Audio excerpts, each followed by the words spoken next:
Welcome to homework. Okay, we're going to talk about how many peaks, how many signals, and into how many peaks each signal will be split of the following molecules. To begin with, we have 1,2-dichloroethane, right? 2-carbon chain with a chlorine at each end. Remember, that means there's 2 hydrogens here and 2 hydrogens here.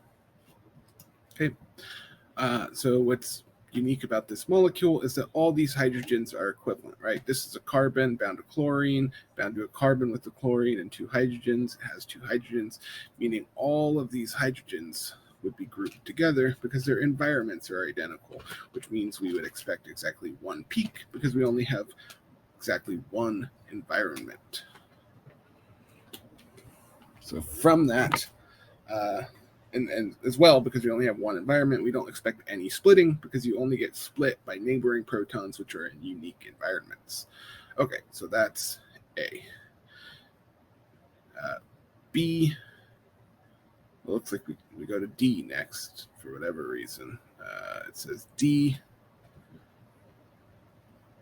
1,2,2-trichloropropane, so that's a 3-carbon chain with 1 chlorine on carbon 1. On carbon 2, there are 2 chlorines. And on carbon 3, there are no chlorines. Okay, so let's add in our hydrogens. Pair of hydrogens there. And 3 hydrogens here. Great. Now, in terms of unique sets of hydrogens, we see that we have 1 unique set here and 1 unique set here, and there are in fact no hydrogens on carbon 2. So we've got a set on carbon 1, a set on carbon 3.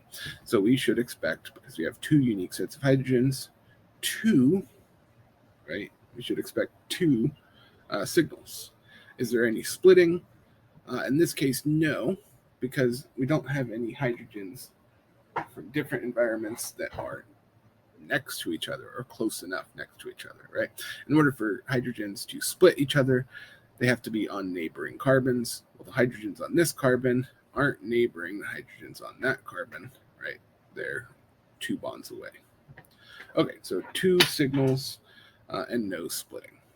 Okay, let's move then to B. 1,1,1-trichloroethane. Oops. This will be a 2-carbon chain. Okay.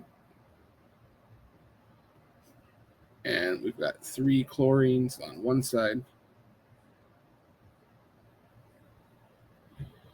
I draw a cursive L here so we can tell that it is Cl rather than say C1 or Ci. Right? The cursive L, the script L, could be helpful in that way. Okay, and on the other side, we would just have 3 hydrogens. Great. So how many signals do we expect? Well, how many unique sets of hydrogens do we have?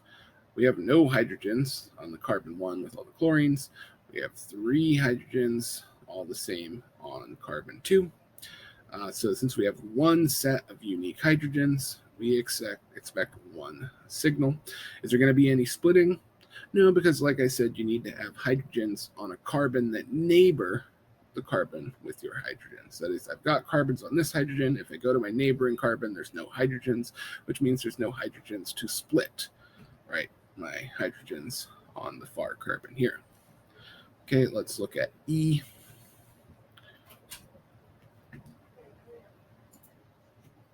Okay, so it is tetrachloropropane 1112. Right, 3-carbon chain, 3 chlorines on carbon 1, right, and a single chlorine on carbon 2, which means there's a single hydrogen here, and 3 hydrogens on carbon 3. So in terms of unique sets of hydrogen, right, we've got 1 right here, and then these 3 would also be unique, right? So that's 2 signals. Now, in terms of splitting, suddenly we do have, right, neighboring carbons with hydrogens. That is, this carbon neighbors this carbon, and each one has hydrogens, meaning the hydrogens can talk. Right, so how many peaks do we expect each signal to be split into? Well, let's talk about signal A, and we'll label this one signal B. Right, so if we look at A, how many hydrogens are on the neighboring carbon? There are 3 hydrogens on the neighboring carbon. So we expect, using the n plus 1 rule, right, where n equals 3, to give us 3 plus 1 equals 4 signals. Now, that is how one of the signals will be split, right? A has 3 neighbors, so we'll have 4 signals. B, again, will follow the n plus rule. There is 1 hydrogen on a neighboring carbon, so n plus 1 is 1 plus 1, which gives us 2 signals. All right, so we expect 1 peak split into 4 and another peak split into 2. Okay, then we get to C, which is 1,1,2 trichloroethane. We've got ethane, 2-carbon chain with 2 chlorines on carbon 1 and 1 chlorine on carbon 2, and the rest will fill in with hydrogens.